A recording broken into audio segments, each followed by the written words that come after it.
Oi pessoal, bom dia, tudo bem? São 8 horas, foi o horário que eu consegui ficar sozinha aqui pra gravar esse vídeo.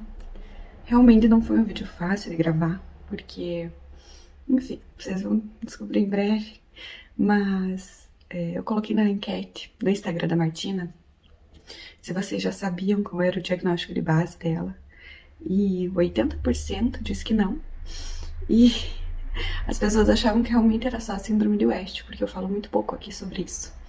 E é isso que eu quero contar pra vocês.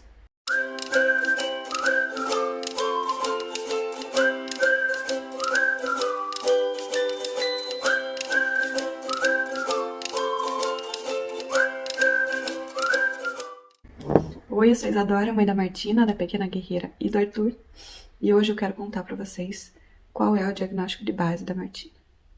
Antes de começar, eu quero falar que quem me acompanha nas redes sociais, quem me vê com a Martina, acha que realmente são tudo rosas, né? É tudo maravilhoso, nós aceitamos tudo muito bem, e não é assim. O diagnóstico foi muito difícil pra nós, até porque não foi um diagnóstico legal, né? Nunca é. Eu acho que qualquer diagnóstico não é esperado, você não tá esperando por aquilo. Nossa expectativa é ter filhos saudáveis, mas foi muito pesado mesmo. E, gente, nós temos impregnado na nossa cultura um capacitismo. Você sabe todas aquelas piadas que nós escutamos durante toda a vida, associando pessoas atípicas com coisas ruins? Ah, é só uma brincadeira. Mas aquilo fica impregnado na nossa mente como uma coisa ruim, como uma coisa pejorativa. Então você aceitar que seu filho vai passar por isso é muito difícil. Nós temos que nos desprender do nosso capacitismo, porque nós somos muitas vezes.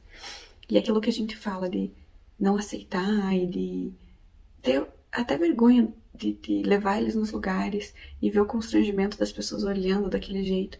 Nós temos que nos desprender disso. E eu nunca tive vergonha da Martina. Pra mim sempre foi muito mais tranquilo aceitar a situação dela. O desenvolvimento dela é o desenvolvimento dela. Eu admiro demais a força que ela tem pra lutar, assim como todas as crianças que nós acompanhamos. E então isso nunca foi um problema pra mim. Mas era muito difícil de aceitar que o diagnóstico da Martina era esse.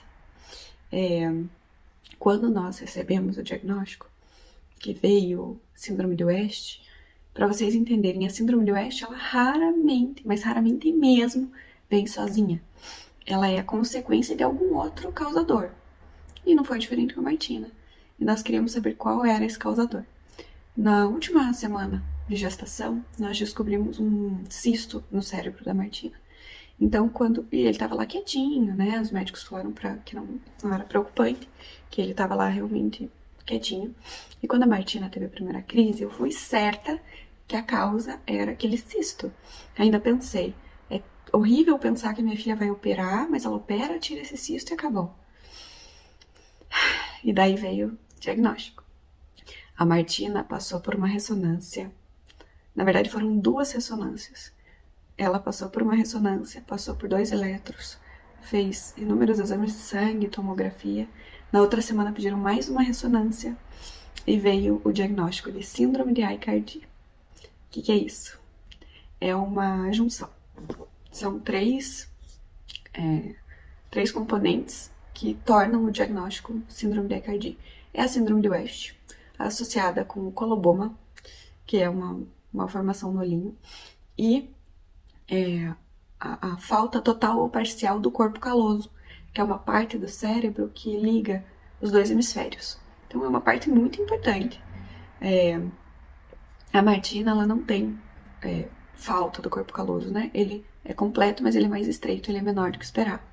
Ela tem um pequeno coloboma e ela teve a síndrome de West de forma muito violenta. Então, dessa forma, vem o diagnóstico de síndrome de Aicardi. A causa, ela é desconhecida, não tem como saber. Pode ter sido o próprio cisto que ela já tinha na formação, pode ter sido uma malformação por déficit alimentar, por outras questões, nós não sabemos. Com 4 semanas eu descobri a gravidez super cedo, 4 semanas. Com 5 semanas, na minha primeira consulta, a médica achou um pólipo. mas assim, sangrou muito, né? Eu acho, eu tenho certeza que aquele toque que ela fez foi totalmente desnecessário e invasivo. Hoje a gente sabe que esses exames, eles são desnecessários e invasivos. E eu tive muito sangramento. Então nós não sabemos a causa, mas também eu estava num momento muito estressante, comendo mal, me alimentando mal, dormindo mal. Então tem todos esses fatores que podem ter colaborado para o diagnóstico da Martina. Se você busca na internet, é um show de horrores. Como tudo que a gente busca na internet sobre o diagnóstico dos nossos filhos, e é muito difícil você aceitar que é aquilo. E para mim foi muito difícil, por muito tempo. E quando eu vi aquilo, eu falei pro Gustavo, não é, eu não aceito. Porque tudo que diz lá é muito horrível. E à medida que ela foi ficando doente, à medida que os relatos foram começando a bater com as outras famílias, foi ficando mais desesperador. Foi ficando mais doloroso, foi ficando mais difícil, foi ficando mais pesado para nós. Até que eu entendi realmente aquela máxima. Diagnóstico não é destino. A Martina, ela já é um milagrinho. Ela já é um presente para nós. E tudo que ela passou mostra isso. Que ela é muito mais forte do que a gente possa imaginar. Que ela é muito mais potente do que a gente possa imaginar. Que ela é muito mais capaz. E que nenhum prognóstico vai nos segurar de fornecer o melhor para ela. E é o que eu tenho feito desde o primeiro dia do diagnóstico. Correr atrás para que ela tenha o melhor atendimento, para que ela tenha as melhores oportunidades, para que ela tenha o melhor tratamento, para que ela seja muito bem atendida. E para que tudo que possa ser feito para ela evoluir e para ela ter uma qualidade de vida boa, ela vai ter. Enquanto eu estiver respirando, eu vou batalhar para que ela tenha. Né? Eu e meu marido mudamos toda a nossa vida, nós mudamos nossos trabalhos, nós mudamos a nossa rotina para adaptar essa nossa realidade. E foi a melhor decisão que eu tomei.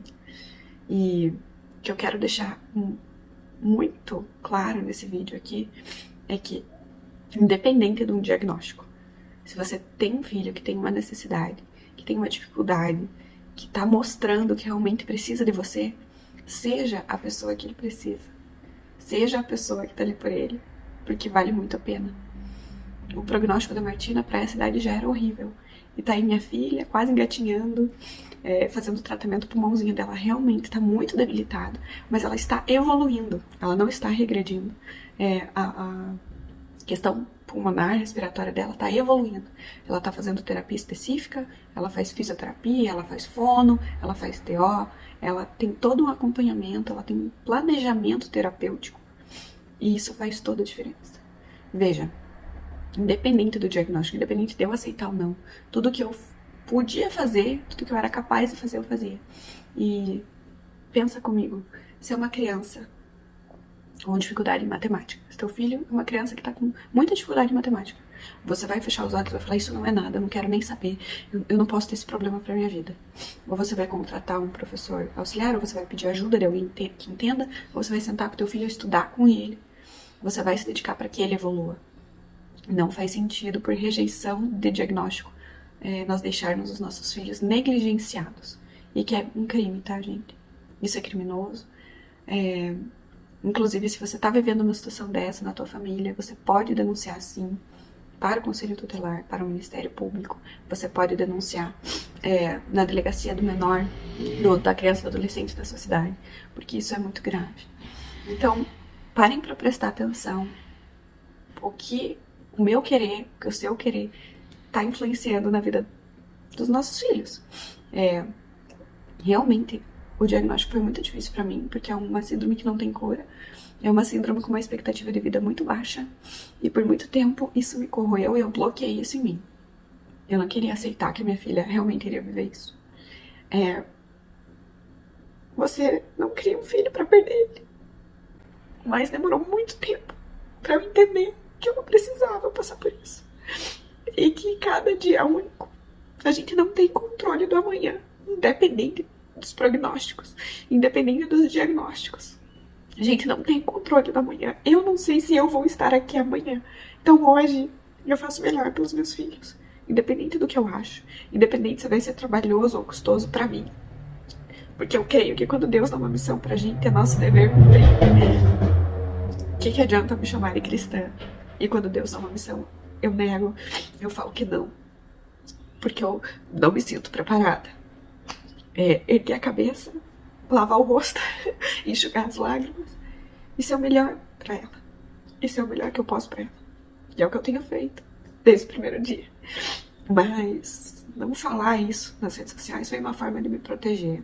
Foi uma forma de tentar segurar ao máximo isso, como se não falar para as pessoas fosse reverter o quadro dela, fosse simplesmente não acontecer. Mas eu acredito num Deus de milagres, porque a vida da minha filha já é um milagre, ela já viveu quantos. Nunca esqueço quando ela foi entubada. No dia que ela foi entubada, que eu orei e falei, então, pai, se ela vai ser entubada, faz teu milagre. E a Martina acordou olhando no nosso olho, balbuciando. Quem acompanha a Martina desde o começo sabe que a Martina não olhava no nosso olho. Ela não fazia contato visual. E isso foi uma vitória, foi um milagre. Como que eu não vou acreditar que tem muito mais milagre por vir? É o que tem que mover a gente, a nossa fé, a nossa perseverança, a nossa resiliência, porque os nossos filhos precisam disso. Eu busco muito pouco sobre a síndrome de Aicardi, porque são casos raríssimos. A Martina ainda é um caso mais raro ainda. E são poucas as crianças que nós conhecemos. E as famílias são mais restritas. Não são tantas famílias como as famílias de West que a gente encontra no Instagram. Porque o West é uma doença rara, mas não tanto como a Aicardi. E existem duas formas da doença, né? Existe o Aicardi Gutierrez, e a Martina é a Aicardi só. Então, e o diagnóstico é muito difícil, né? Então, as famílias já são poucas, já são raríssimos os casos. As crianças diagnosticadas ainda, menos ainda. Então, eu tenho tentado me recompor para pesquisar mais sobre a doença, para vir falar mais, né, para vocês sobre isso. Mas estamos vivendo um dia de cada vez. Estamos vivendo um dia maravilhoso, cada vez e curtindo cada passinho dela, porque é isso que é importante na vida. E assim como todos os nossos filhos têm que ser tratados dessa forma, né? Com todo o carinho que eles merecem todos os dias. Porque realmente a gente não sabe o dia de amanhã. Eu quero agradecer a todo mundo que tem acompanhado a história dela. Quero até me desculpar por ter ocultado isso de vocês. Mas não foi por mal. Foi realmente uma coisa minha que eu não estava preparada para falar. E eu sei que aqui eu tenho uma rede de apoio linda e muito grande. E vocês compreendem. É o que a gente passa. Então, muito obrigada. Um beijo e até a próxima.